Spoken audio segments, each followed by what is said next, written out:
Hey, it's game week, everyone. First time we've been able to say that in a long, long time. Of course, it's the longest off season in sports, but it's good to be back on the field. And special treat for everyone, of course, it's going to be on a Thursday night. So, not a whole lot of time to wait. We're just about 48 hours away from kickoff. Welcome to Huskers Live right here at the Voice of College Football, breaking down Nebraska football with you each and every week for a 135th consecutive time. Greg Peterson's here, of course, from Husker Online. He makes this show roll.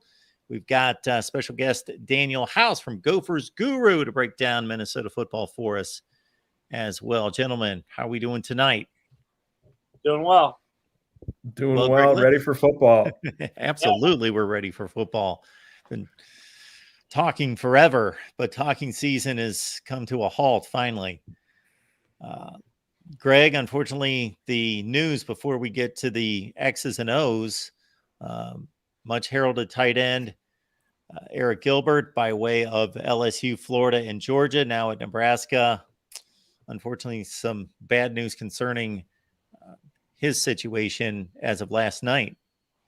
Yeah, I mean, Lincoln Police Department was called to right around 27th and O Street to a vape shop and caught Arik Gilbert in there with a bag full of vape materials and cigars and stuff, and found that there was, concrete blocks from the parking lot thrown through the window. And when police arrived, Arik was coming out with a bag, walking out of there. And just really unfortunate. Coach Rhule didn't even know about it until this morning when he got a phone call, and nobody did really. I was already down covering the Nebraska volleyball day, or the volleyball day at Nebraska press conference that's going on since they're playing tomorrow night on the Big Ten Network inside Memorial Stadium.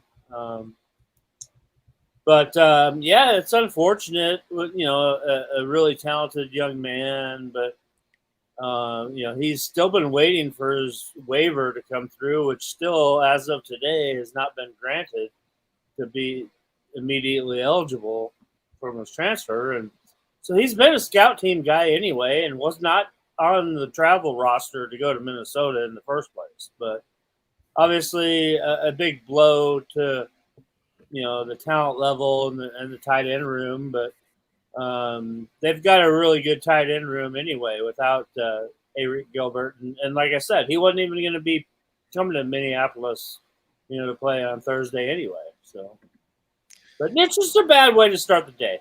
We'll just put it that way. Yeah, and like you say, it's the way things were going, and still pending the NCAA's ruling anyway. It wasn't like he could be counted upon anyway, but just a sad turn of events for a young man who's obviously troubled because this just happens over and over and over at several stops. And here we are at his fourth stop, and he's barely played 10 football games, and had a promising first season as a five-star tight end at LSU. And ever since then, it's gone off the rails for him. So we hope that he gets his life straightened out aside from the football. And now we will move on to the football. And Daniel, thank you so much for joining us. It's great to get both sides, especially when it's an important matchup to open up Big Ten play with Western Division rivals going at it. Yeah, I'm excited for the game. This matchup is intriguing because there's a lot of unknown, and that's what I've heard from people around Minnesota is, Matt Rhule, brand new coordinators, different personnel. What are the schemes going to look like? You can prepare. It's already the unknown of the first game, but with all those other elements at play, primetime game, kicking off the season, sold out crowd, should be electric. So I know you crunch these numbers and do a great job of combining the numbers crunch on the metrics, the advanced metrics, with then studying the game film and putting some nuance to that. So when you look at this Nebraska team, before you tell us about Minnesota, I'm curious to get your take, because Greg and I talk Nebraska football here every week, and he's inundated with Nebraska football every day. So we've got our certain takes on where they're strong and where they need improvement. But what are some of your first takeaways from Nebraska?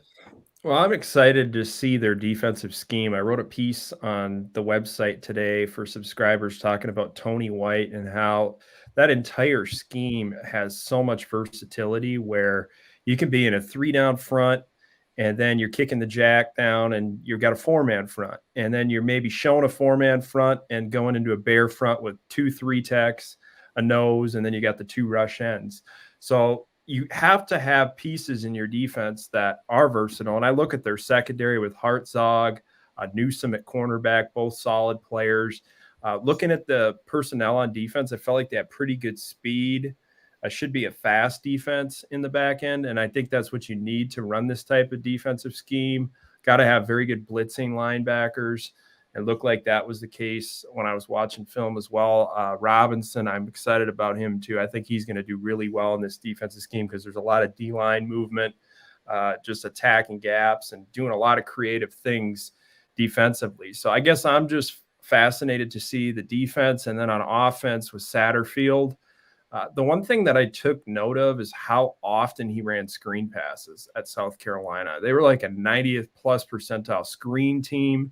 They average a ton of yards after the catch. They were 90th plus percentile on that.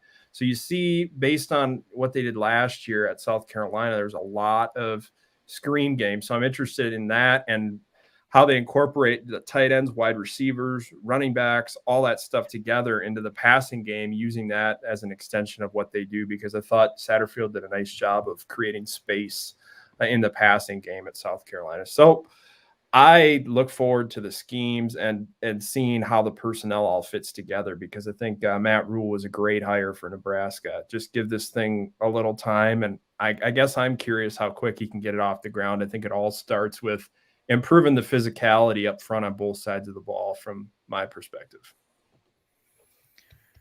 Greg, as this thing gets closer, what interests you the most as we get within 48 hours of kickoff? Well, yeah, I want to see it all come together.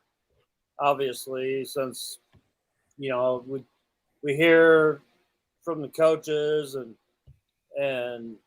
don't get to see a whole lot ourselves, but obviously, with the defensive scheme with a 3-3-5, not a lot of people are used to playing against something like that. And, like Daniel was talking about, I've seen reports on PJ Fleck worried about, the way his offense is going to try to combat that 3-3-5 defense that Nebraska has implemented. And, there's, a lot of big deals like, the black shirts were handed out here the other day. And, 9 of those black shirts are guys that have the single digits that Matt Rhule hands out as well. And, that defense is proud and Tony White is really confident. And then on the offensive side, there's a few question marks around, but, obviously we'll start with the tight end group that, like I said, that Arik Gilbert really wasn't a factor in there anyway going into Thursday night. Mm-hmm. With Thomas Fidone and Nate Borkacher and Narian Bonner and Kim Lindenhart. I mean, there's a lot of guys there they're going to use. And the one thing you didn't bring up, Daniel, was that the implementation of the fullback in the offense. For sure. You're going to have a lot of guys there that are tight end / fullbacks getting very involved in the game. And then a really, really good running back room. Guys that, you already know, Gabe Irvins and the Anthony Grants and Ramir Johnson and, the list keeps going on and on. they're going to get a lot. They're going to get involved a lot. And, with Jeff Sims starting, nobody's really seen Jeff Sims and the offensive scheme that they're going to play right now. And they're going to utilize, like you were talking about the screen game. Obviously, they're going to utilize that. Just like Coach Rhule talked about today is that, Ramir Johnson's a guy that he wants to have the ball in his hands. He's a home run hitter. Him and Emmett Johnson. That's those two guys are your kickoff returners now too. News out of the day, it was Ramir Johnson and Emmett Johnson are going to be the duo back there for kickoff returns, and they're both going to play at the running back spot, and you never know what else. So I think Minnesota right now I think is guessing what they're going to see from Nebraska, because the rest of us are guessing what they're going to see. But I'm just excited to see it come down here, on Thursday. Daniel, I'm going to ask you to continue to reverse scout before we dive into the Gophers. Did you go back to some Georgia Tech tape to look at Jeff Sims? Yeah, Jeff Sims impressed me. Athletic, big-armed weapon, put stress on defense in the designed run game, so I'm fascinated to see how that's included into the offense. I also noted while going through games, the intermediate passing game seemed to be where he has to grow. He had like a 48% adjusted completion percentage on intermediate throws, which is like the 6th worst mark amongst Power 5 quarterbacks. And then I also saw, the play extension ability certainly there, but like can't hold the ball too long. Got to be able to get out of the pocket, be decisive, get rid of the ball, because you look at last year, it's like 23% of the total pressures that Sims had resulted in a sack. So being able to slide away and escape, he has that ability. I'm just curious how they build the scheme around him. I wrote in the piece today talking about maybe Minnesota's approach is just to keep things in front of them with, the too high shell, try to, force Sims to hit those windows, and then mix in some disguises and coverages, because you look at, the turnover worthy plays, like I said, just cleaning up some of those things, the processing, getting used to the offense early in the season. I think Nebraska is one of these teams where you're going to see them get better over the course of the season. The running back room, you mentioned that as well. I am very intrigued about the mix that they have in there, because I don't think anybody talks about that. I hear a lot from Nebraska people about, there's weaknesses at receiver and people have concerns about that. But running back room, I was looking at all those guys, and they all have a different type of rushing style too. Like you mentioned, Ramir Johnson, who can catch out of the backfield, do some things in space.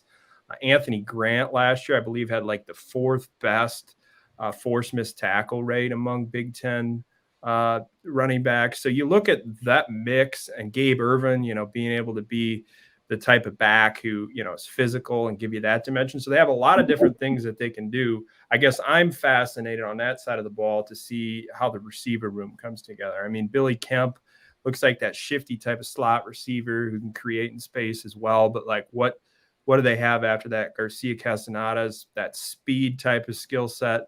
I definitely see Matt Rhule emphasizing speed, wants to get faster, is definitely going to be a guy that looks at the tracking numbers, wants those guys over that 20-mile-an-hour type of threshold, because he knows that the teams with really good speed combined with the physicality are going to be successful. And so I also want to touch on the offensive line too. I think that's the thing that will be the barometer for me. Where is Nebraska at up front? Because last year, you look at all the pressures that they allowed, they're a bottom team in the country in percentile when you look at pressures per game allowed. So is that group going to be better this season? Turner Corcoran sounds like he's going to be the left tackle. What's the status of Prochaska right now? He's ready to go. He's going to play. Matt Rhule just said today, him and Marcus Washington both have been in all week, practice full go, and we'll both play. So that bolsters both the wide receiver room and the offensive line. That's huge. So what do you think? Is Corcoran going to kick inside, or what do you think's the offensive line combination? Turner probably will kick inside with Teddy back being healthy. And you'll see him there at right or left guard, and with Bryce Benhart and Teddy Prohaska.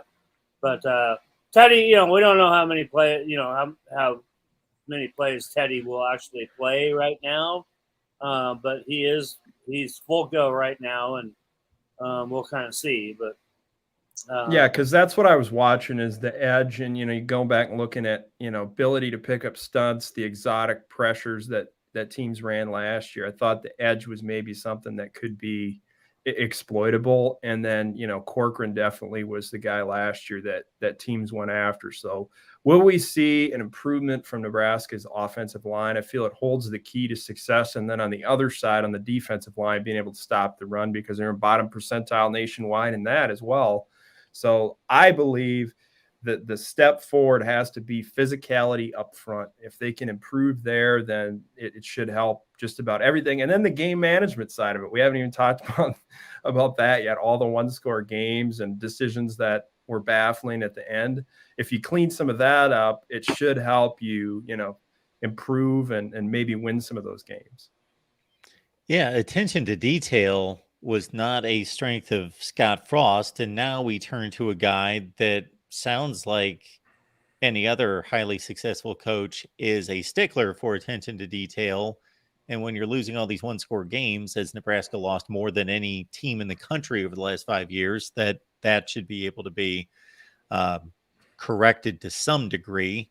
I want to get back real quick, Daniel, to the stat that you raised concerning Jeff Sims' escapability, and that 23% of the time when he is pressured, it results in a sack. So that's a fourth of the time. Now, I'm not too familiar with that stat. I got to think that that you are. And so how does that compare elsewhere? Because that seems like an extremely high number that tells me, because he's a great athlete, that his escape route chosen isn't the best, or number two, he holds on to the ball too long. Yeah, he holds on to the ball quite a while. 15th highest mark among Power 5 quarterbacks last year. So that's where it stacks up. So that percentage was pretty high. But, I look at it as an environment, atmosphere, scheme, all those things at play. I didn't think that the scheme was built around what Sims could do best. Now you're in this pro style type of offense. You got the fullback, you got the tight ends, you got the screen game used as an extension of the rushing attack. You can run the ball more, create space in the passing game. So you're allowing him to be successful versus, the previous scheme that he was in, I didn't think suited his strengths the best. So now you can put that all together. I like what the vision that Nebraska has for what they're going to build. It's there. It's just got to take time to put it all together. And how quickly does that happen? I'm fascinated. Great. We are going to have some Nebraska post game right after the Gophers and the Huskers get done. And we got this guy hosting for us. We appreciate Justin Adams stopping by. And it seems like my cue to get out of the way and let the experts talk Nebraska and Minnesota, and I'll just learn a lot from you three. Justin, what's going on tonight? Can y'all hear me okay? I just want to make sure my sound's all right. Yeah, we've got you. Okay, cool. How's everybody doing? I'm a little late on the conversation here. Sorry about that. Sorry for the delay, guys. But yeah, I was just listening to the last little tail end there. I'm curious to know kind of your take on everything from the Minnesota angle, as far as, I'm sure y'all probably gone over a little bit. We have not, actually. It's all been Nebraska. Perfect. So I think the biggest thing that I had a question on, what is the situation with the offensive line there? Because I know the offensive line in Minnesota is never really an issue under Fleck, but what is kind of y'all's takeaway from it this year? There was some turnover there. What's kind of the offensive line looking like? I'm really curious to know that. Losing John Michael Schmitz, second-round pick to the New York Giants. Nathan Bowe, sixth-year players taking over at center. Spent a lot of time around the program, so pretty accustomed to what Minnesota's going to do. They'll be replacing left guard as well. Sounds like Tyler Cooper, who's another player that's been around the program for a while, is probably going to be the starter at that early on in the season. But Greg Johnson, a true freshman, came in and adjusted extremely fast. So look for him to maybe get some reps throughout this game. And then at right guard, they're sliding Quinn Carroll, Notre Dame transfer last year, played right tackle. He's going into right guard. And then they've had J.J. Gaudet and Martez Lewis competing for that right tackle job. So I guess we'll see which players get the most reps there. But the stable piece is left tackle Ariante Ursary, who is an all Big Ten caliber player. Great movement skills, mirroring rushers, can get out in space, do everything that you're looking for in an elite left tackle. So they're stable there. There are some moving pieces in that interior of the offensive line. So I look at that with this Tony White versatile front scheme where you got people moving all over the place. Right. How is the communication going to be with that group? They've played a lot together. These people have been around the program, which I think helps, but it's certainly something to watch in this game. Yeah, that's a very good point. Yeah, because I think Isaac Gifford's probably going to be one of the biggest key cogs on the defensive side, because I think Isaac Gifford's going to probably play more places than any player on our defense. So yeah, to your point, that's a very good point about the communication side of things, because you do have a lot of people there, a new defense, new coach. And for y'all, the system's already kind of established in place. I think that's the biggest uphill battle we're fighting in week one is the PJ Flex system. Kind of like I said, the offensive line is really never concerned, even with turnover.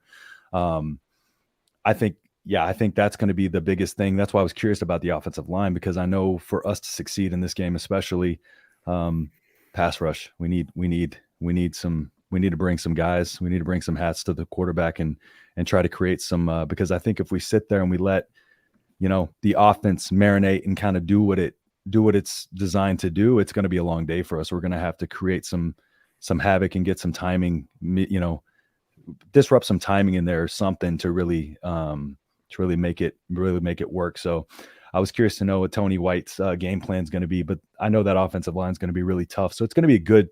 I really like this test for us early on, because I talked about it in our last live that I see Minnesota as kind of almost a if their schedule wasn't as difficult, they would be almost like a sneaky dark horse Big Ten West, in my opinion, contender. So yeah, I was really curious about that offensive line, from your expertise. But yeah, you got to also think that Tony White he schemed for Minnesota last year for Syracuse. That's right. In the bowl Good game. point. And then he left here for Nebraska. But so he kind of does know. And Daniel, also, I wanted to kind of ask. I mean, you got a lot of new faces at key positions too. I mean, obviously you have to replace, Mohamed Ibrahim and wide receivers. You got a lot of key positions there with new faces in there this year. And how is that all meshing? Yeah, piggybacking off one thing you said there, Tony White ended up not calling the defense for Syracuse in the bowl game. He already left for Nebraska, but Nick Monroe called the defense, and Nick Monroe is now Minnesota's new co-defensive coordinator and cornerbacks coach. That's right. He has a lot of perspective on what the 3-3-5 does, what it's good at. Like, that's certainly something to think about, is Monroe's perspective and everything. Absolutely. So I wanted to make sure we touched on that. Yeah. As far as personnel goes, definitely changes with Mo Ibrahim gone. They added Sean Tyler in the transfer portal from Western Michigan. Slashing type of back, more that explosive skill set, can house runs when he gets into the second and third level. Was 5th in breakaway run percentage last year among FBS running backs. Then it becomes experienced Bryce Williams, who's been around the program for a while, played in a lot of big games. He's in there as a veteran presence, but Zach Evans, a running back, a second-year player from Texas, played 6A football down in the state of Texas, had a nice spring game, just needs to stay healthy, has that second and third level ability to make defenders miss and one-cut run off the outside zone scheme. He's someone to watch, along with Darius Taylor, who is a big get in this recruiting cycle. Don't know how much time he'll get immediately, but being at practices, seeing how physical he is, the way he runs, I would bet on him getting some playing time depending on how that room shakes out. Then you go in, like you mentioned, quarterback, Ethan Kalik-Manis taking over for Tanner Morgan. Ethan got some playing time last year, started 5 games, played in 11. Definitely has the arm talent right away. It jumps out, being able to drive the football in the corner routes, those outbreakers from the opposite hash, can make all those tight window throws when it maybe looks covered. He's able to fit it in there. I look at how's the approach going to look this year with Kirk Shiraka, the offensive coordinator now at Rutgers. Greg Harbaugh and Matt Simon as co-offensive coordinators are still going to run the ball. And I think there's a lot of narrative out there that Minnesota is going to pass more. I do think they will, just based on adding Elijah Spencer in the transfer portal, Corey Crooms, and then having Chris Ottman-Bell come back with Daniel Jackson. I think you'll see more stylistic difference in like quick hitting passing, screen passes as an extension of the rushing attack, getting the ball out in space and generating more yards after the catch because they were bottom tier in that category. So moving pieces on offense, but a lot of injection through the portal and then some players that have been developing, waiting for their chance. That's kind of the case with Minnesota's offense. If you don't mind, one more question too. How is the replacement of Trill Carter coming along? What's kind of the game plan there with that? And then how is that replacement like? Because I know he was very I was looking at some numbers the other day, and I know Minnesota, when they hold QBs, they were 7-0 and holding QBs under 60% completion percentage, but he was a huge part of that. How is that replacement coming along, and what is the defensive line looking like?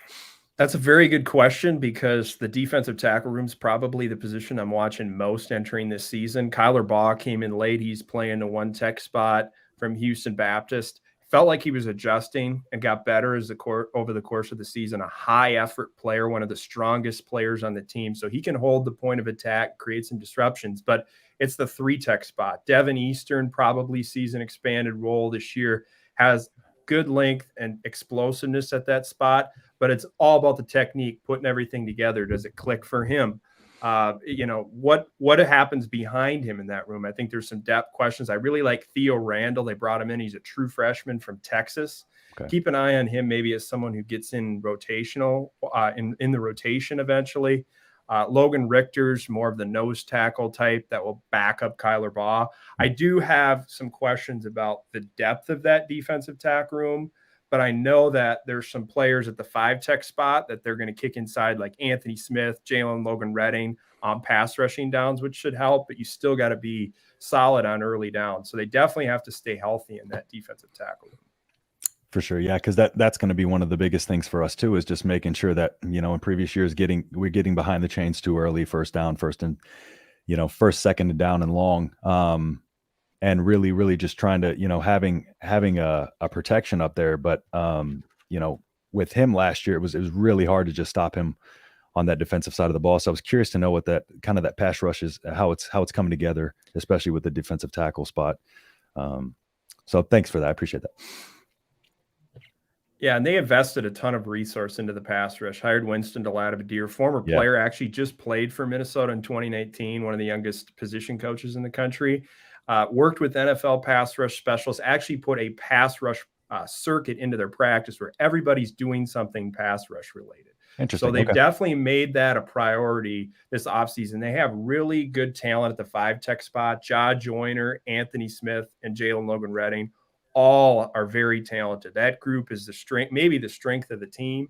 Rush end spot, they got Chris Collins, transfer from North Carolina, along with Danny Strigow, who can sort of move all over the front, do some different things within the scheme. So pass rush is probably the one thing I wrote in my piece today. That's the one area I'm watching, because I want to see how Nebraska's offensive line plays. I got questions about, is that group going to take a big step forward? Because I feel like that's the key for them. Yeah, and that's the biggest thing too. In the Big Ten, it's a battle of attrition, right? So we can have guys who can block really good for a half, but the thing is, with a program like Minnesota, when you've had Fleck in there for a while and he's been able to get his guys in there at 1, 2, 3 deep, it becomes that battle of attrition, and it's going to come down to how those filling guys are able to wear our offensive line down early on in the game. And so kind of like to your point, that defensive line for Minnesota offensive line battle to me is going to tell a lot of the story of how this game goes, especially. Justin, I think we're going to know that pretty early on in the game. Yeah. We should. You know what I mean? Mm-hmm. Yep. Yep. We'll get a good feel for it. Yeah. Hopefully it's good though. I mean, my point is that the offensive line is playing a completely different scheme this year. Yep. going from a pass heavy to more of a run heavy 50-50 thing. Big formations. Right. Mm-hmm. So, a lot of different formations. So I think we're going to get a really good idea early on, probably, midway, after they've had a couple possessions on the offense to kind of get a good gauge of that. For sure. Yeah, because Satterfield's going to go a lot of heavy sets. Absolutely. Especially in this game. So. And conservative type play calls, I think, to begin. Yep. But I think that's the way you have to go, in my opinion. No bubble screens on first down anymore. Never. Satterfield likes his screens, though. You better be ready. He's like a 90th percentile screen guy. So don't bring that on first down. Hopefully they're timed up at the right time for you.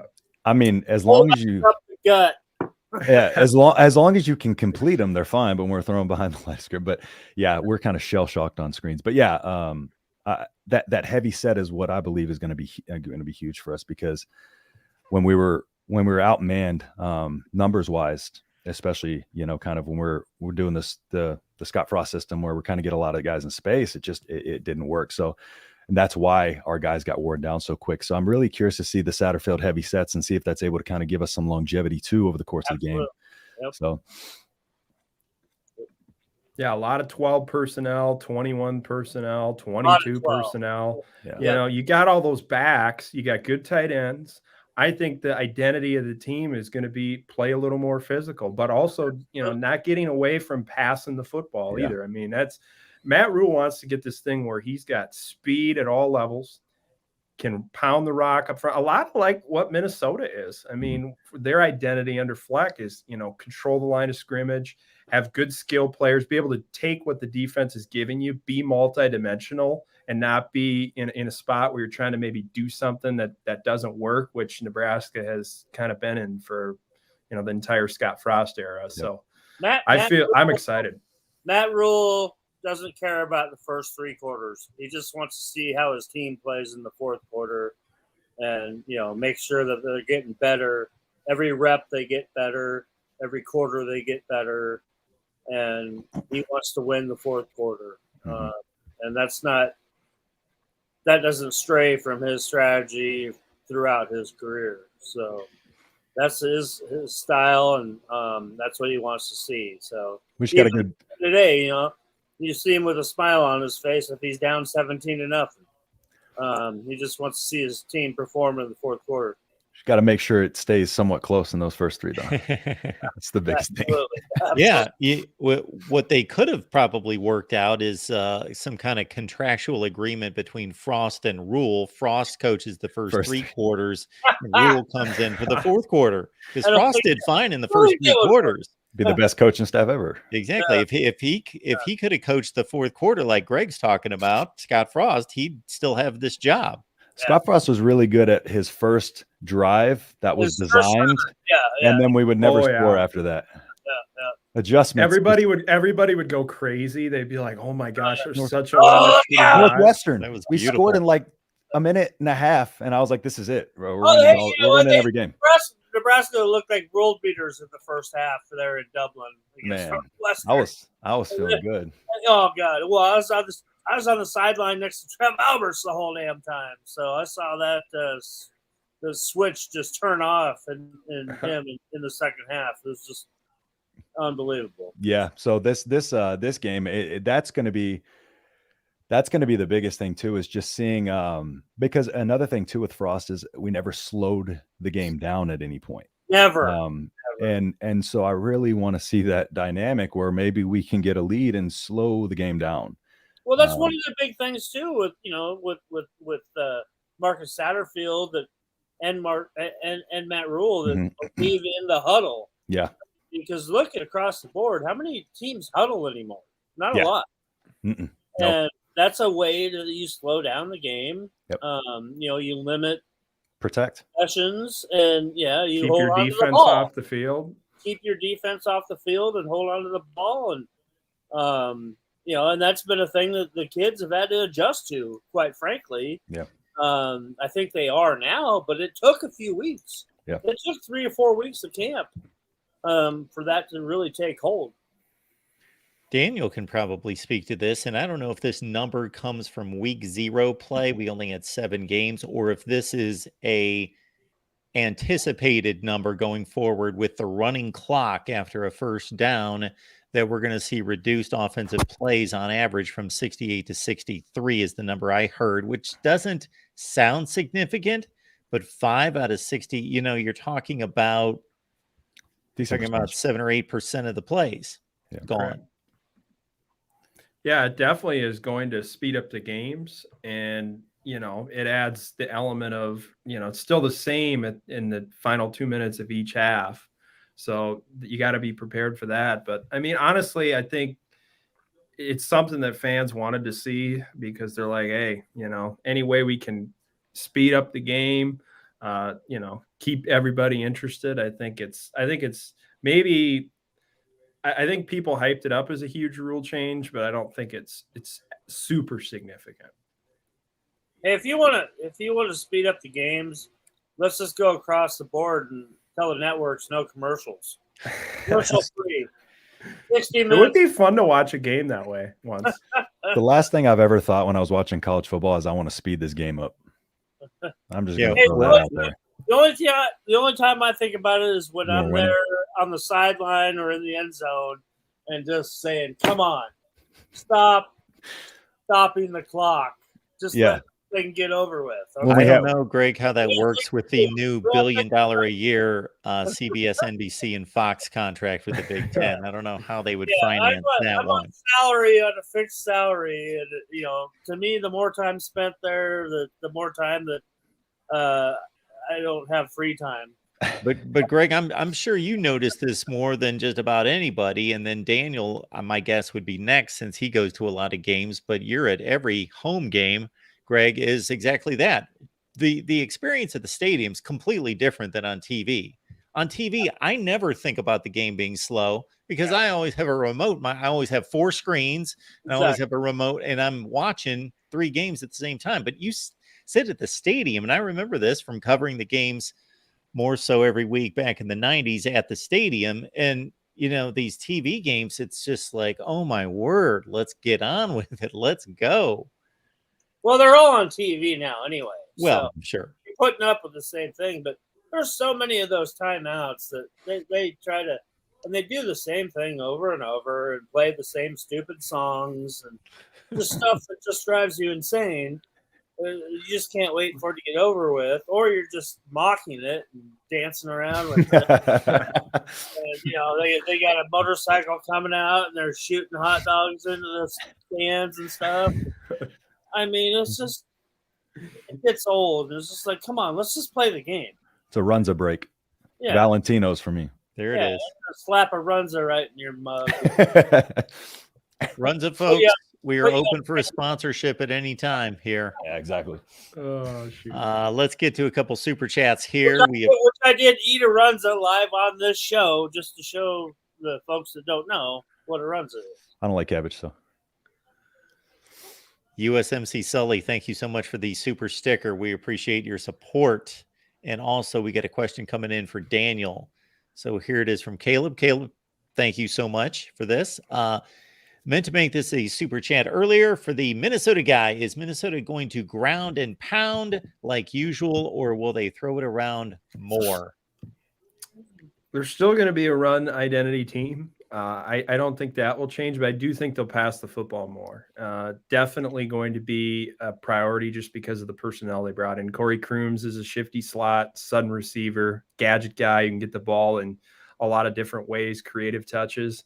And then Elijah Spencer, who was a very good receiver against man coverage last year, actually one of the better receivers in the FBS getting open against man coverage. So they wanted to add a couple more skill sets to that room to have different guys who do different things in the toolbox.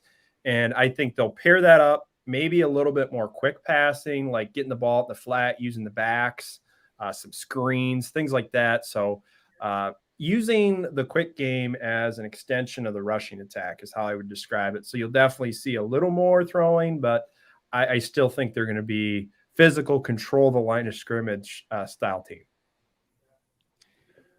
And correct me if I'm wrong, Daniel. I saw a stat, may not have included last season, but it was a pretty good, substantial time during PJ Fleck's era where Minnesota ran the ball more than any school in the nation outside of the service academies. Yeah, it's, pretty much every year though, it's been a heavy run dominant scheme. 2018 was a little different when you had two, first team all Big Ten wide receivers. They were definitely able to air it out that year. That was what you want offensively. Like I'm saying about being multidimensional, able to control the line of scrimmage. So it's like, hey, you got these guys that can stretch the field. You want to play too high and take away the vertical game, then you're going to run into lighter boxes versus, stacking that box and, you hold the card, the defense holds the cards more, which was the case a lot in Minnesota's games last year because they couldn't get consistent separation on the outside. And, they definitely needed some more receiver talent, and they went in the portal this offseason, did that. Lemeki Brockington's another name that I didn't talk about. Watch him. I thought maybe he would get the game ball for most improved player at the practices I was at. I definitely made a big step. So the receiver room is way more talented than it's been in a while. So I think you'll see a little bit of a shift there. Hey, Daniel, PJ, the last 3 full seasons, of course, 11-2, 9-4, 9-4. If I do the math, 29-10. It's one of the best records in the Big Ten over those 3 full seasons. Ethan Kalkimanis, as you mentioned, even though he's fairly inexperienced, got some really valuable playing time and then tore up the Wisconsin secondary to close out the regular season. But I'm seeing Minnesota completely disregarded in the Western Division race. All the talks, Wisconsin, a little bit of Iowa, and I've seen some wild card picks for Illinois. Is that simply people just saying Mo's gone and they got to play Michigan and Ohio State, so there's no way they're getting through that to win the West? I think it's a schedule for me, but yeah, it's definitely the schedule with the crossovers against Michigan and Ohio State. They got an early road non-conference game against North Carolina, which I think people automatically think that game's insurmountable, but I do think North Carolina has some vulnerabilities when it comes to up front. Offensive line really struggled. They're trying to figure out left tackle right now. I think South Carolina and North Carolina, that'll be a great game. South Carolina can definitely give them a run. Drake May last year, I thought when the pocket collapsed and he had interior push, he's holding that ball a long time. And defensively, they're at the bottom of like every single metric. They did a great job of bringing in transfer portal additions in their secondary. But I think that game is not totally insurmountable like people think. I think Minnesota, their style of play can give North Carolina some trouble. So I look at it as the start of the season is the key. Can't trip up in this game against Nebraska. I believe this will be a close one. It's going to come down to maybe being a 1-score game at the end, possibly. You can't lose to, really any of those non-conference games. You got to be hopefully 4-1 or 5-0 to set yourself up in a position going into, you play Michigan bye week and then you go to Iowa. And you're going to have to slay the dragon that is Iowa. They have not been able to beat Iowa under PJ Fleck. And now they, that's the next step for this program is trying to get over that hump. We'll root for you in that one. Well, it's easy. Don't worry. I like Illinois, you guys. I think Illinois is being slept on. Their pass rush is very good. You got Gabe Akis, Seth Coleman on the outside. You got Johnny Newton and Keith Randolph coming back to get the best interior push. I guess their secondary's just got to come together. But when you have that good of a pass rush and an offensive line that I feel can be solid, Luke Altmaier taking over at quarterback, how does he do? I feel like they have pretty good personnel and they can win up front. I think they're a trap game for us. Illinois is. I think they are for a lot of people. Right? Yeah. I think they can win the West. I wouldn't discount them at all. They can be right up there. Yep. Yeah. If may I ask you a question? Just my take on it, right? And it's been, I mean, this isn't just my take. It's been widely regarded that Nebraska really hasn't had an issue with out-athleting teams or out-talenting teams. And your take as far as what we're going to see personnel-wise on the field, talent-wise, do you think that Nebraska has the better athletes, or do you think Minnesota has the better athletes? Because obviously we know that, of course, not saying Fleck is necessarily a better coach than Rhule, but right now Fleck has a system in place. He's going to be the out-coached part of it, right? As far as personnel goes, what is your take on that? From a numbers standpoint, so athletic testing, the physical testing, PJ Fleck said this is the best team that he's had at Minnesota. Every year they've gotten better in that category. And you definitely see it when you're at the program watching practice going, okay, this is not what it was year one. You're in year 7. Every year I feel like it amps up a little bit more where they're able to pull players and develop them. They see the upside, and then they slowly get them in the strength program, work them up, develop. And now they're at that point where I feel like they're reaching the peak of where they can be athletically. They're really up front. They got a lot of length and quick twitch athleticism that can be moved all over the place. That's something to watch. I think the secondary is pretty fast. You got Tyler Nubin in the back end. I mean, he's going to be potentially a first-round pick next year. I look at Nebraska's secondary, though. I like the speed that they got in their secondary. I believe, in my opinion, Isaac Gifford's a key player for Nebraska. He is the X-factor player for the Huskers this year. In that scheme, you got to have a really good rover who can, blitz, can drop, play in the deep half, just do all the things that Tony White requires in his defensive scheme. I don't think Nebraska is that far off in their secondary. Hartzog's solid. Quentin Newsom's pretty good. Like, their secondary has some speed, athleticism. I guess that's how I view it. I don't know how you guys look at the Nebraska. Well, I'll just say that, for somebody that is around these guys now too, that I've seen a noted improvement on how physical these guys are. I'm talking about guys that have already been in the program before Matt Rhule came in. And you mentioned Isaac Gifford, and I've been covering Isaac, for 8 years, and he's got new muscles on him now than I've never seen before. And that goes across the board, and you see the athletes that they have on defense. I mean, they have 5 guys in the secondary that are in black shirts. So that's got to tell you something right there. And the system that Matt Rhule has been successful in, and he brings in a bunch of guys that have worked with him before. And I mean, my God, these guys have all had 6,000 reps. I mean, meaningful reps just in fall camp. So if you don't think that Nebraska is physical, then you're sleeping a little bit, because they are uber physical right now. Yeah. I think my take on the DB room is it's if not my favorite position group, my second favorite. But we really need that defensive line to take pressure off of them, because it doesn't matter how good our secondary is. If our defensive line is not getting anything to the quarterback, they're just going to be on an island out there, and somebody's going to get open.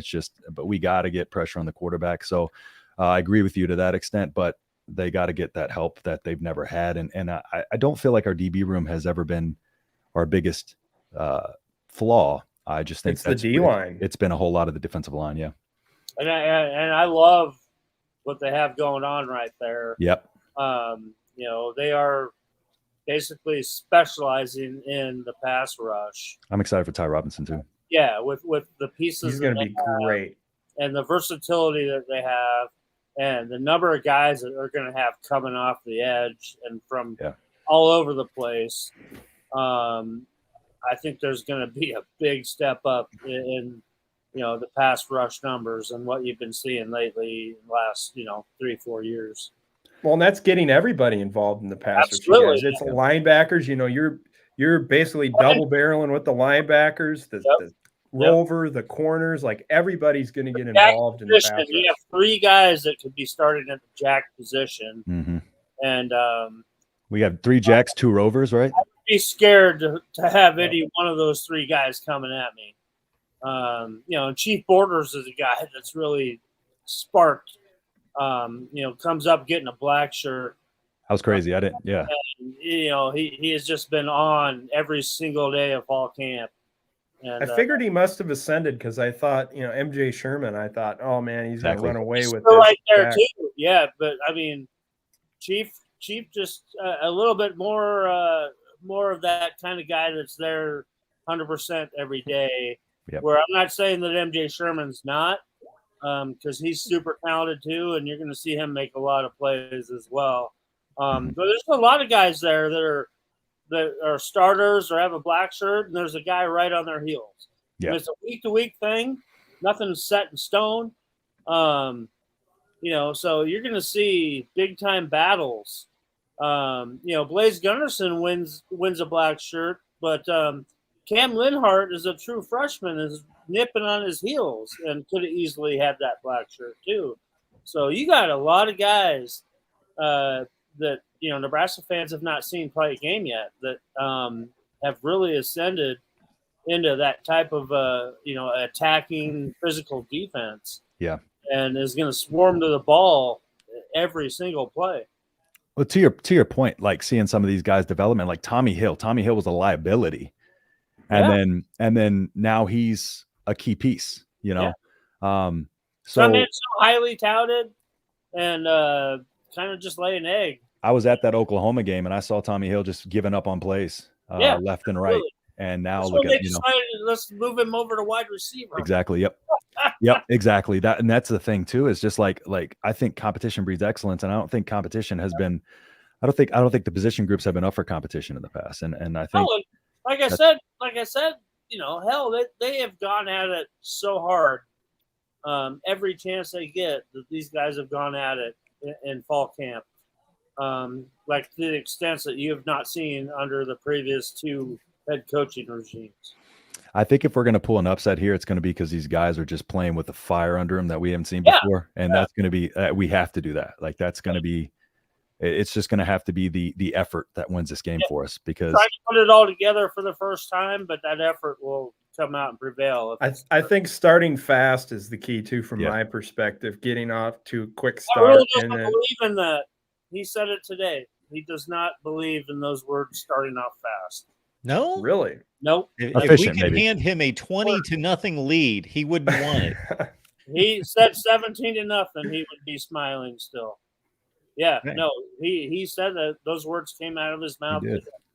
Yeah. Oh.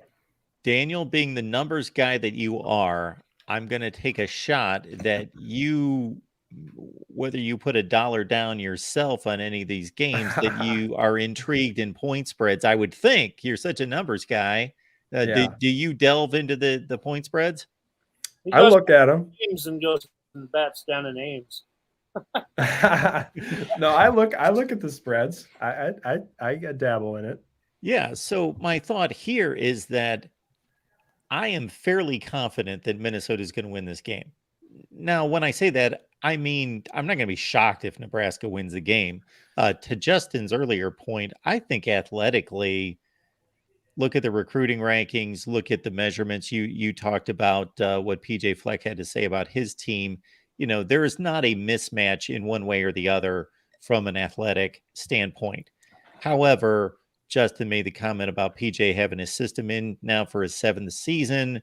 They're playing at home, all those things. So I'm leaning heavily Minnesota, but not by much. Like I'm confident that fairly confident they're going to win the game, but not by a lot, because shoot, if you're going to give me a touchdown, pretty much I'll take that across the board any game in the Big Ten Western Division and say, you know what, give me a touchdown for every game, and I'll probably win 75% of them.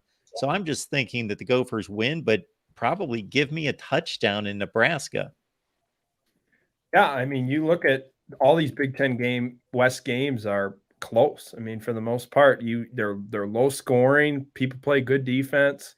I look at this one and go, it definitely could be a touchdown game. I still think it's a 1-score game, possibly, but I want to see the trenches. If Minnesota controls the line of scrimmage, then it's a totally different ball game. But I don't know.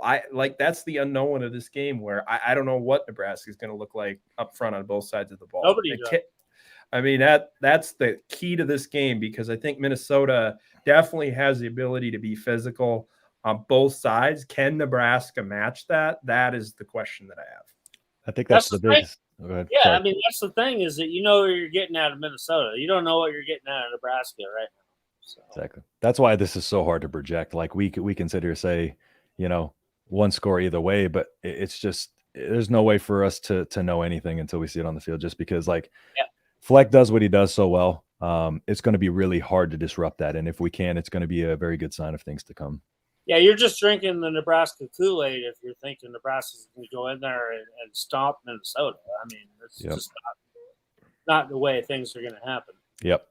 How do Agreed. special teams look, you guys? Hey, Good. I think they're looking really good. I mean, with what we've heard the last couple of days, we heard from Ed Foley, special teams coordinator yesterday, and Tristan Alvano, true freshman out of Omaha West Side, was named starting kicker today.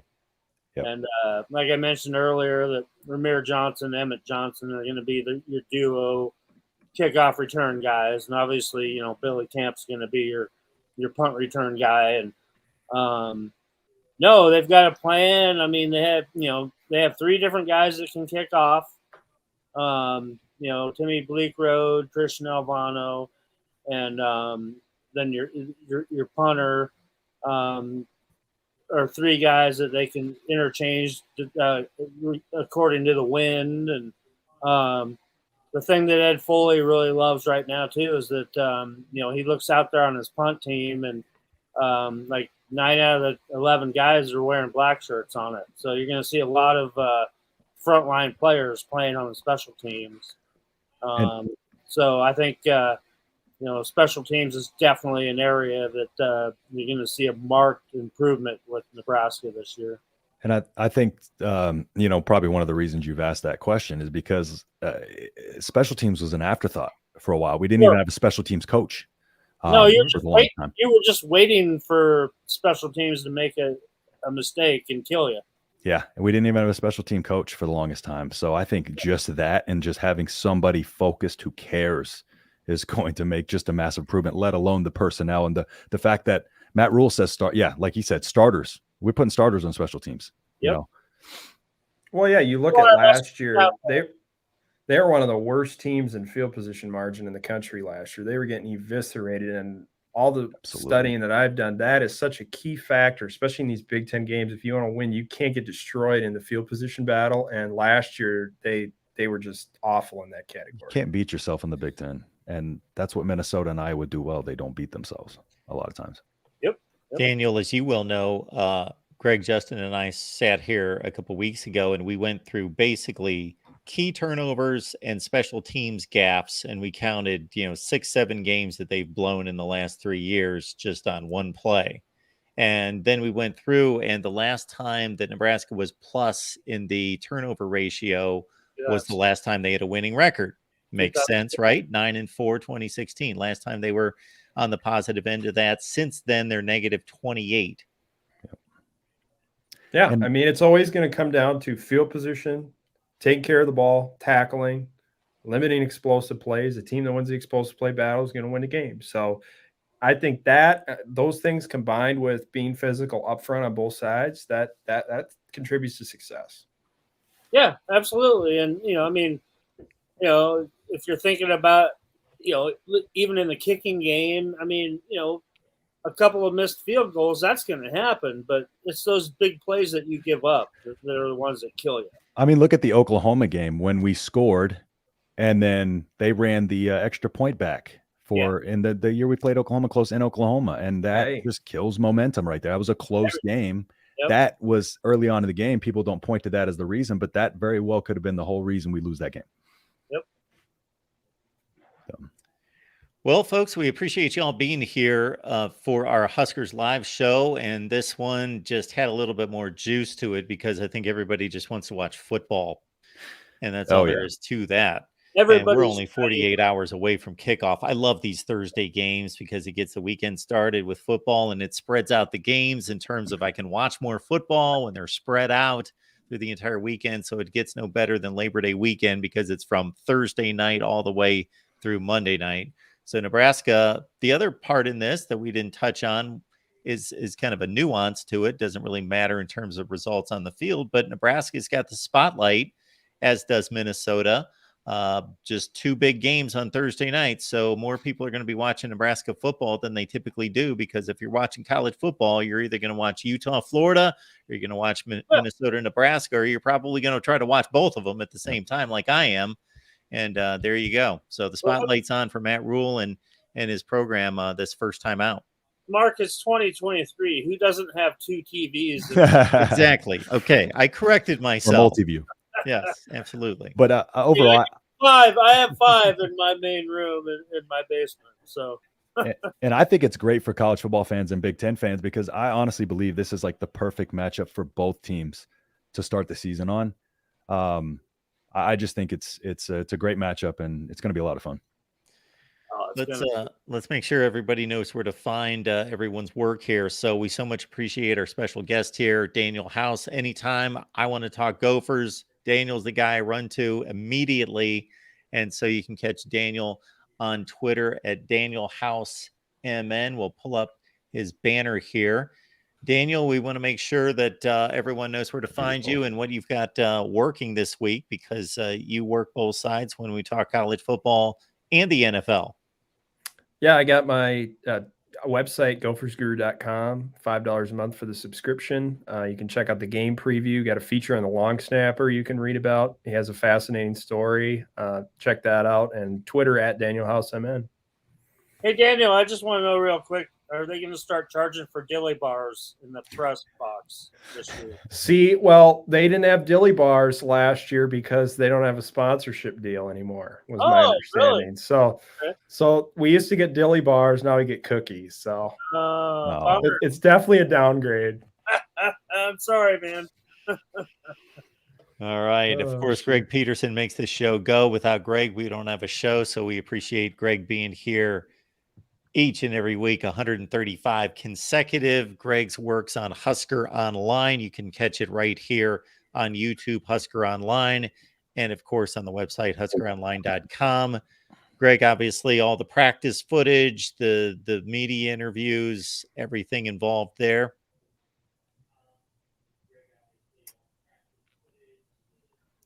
I think Greg might be frozen there. Oh, no. I just in regards to, just wanted to highlight what you've got there at Husker Online. In the recruiting coverage, obviously.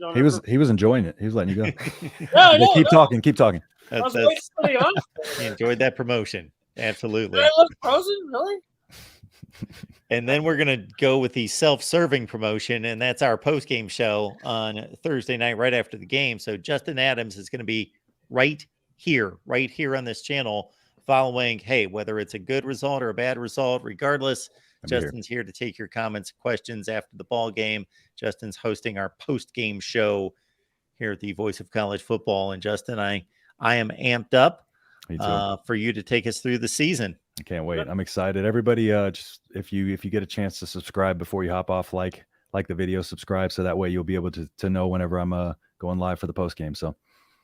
And if the Huskers win, I'll be on with them. That's right. Yeah, I figured that's what we're waiting on. I figured if the Huskers lose, then if Greg jumps on, we may go past our profanity threshold. So.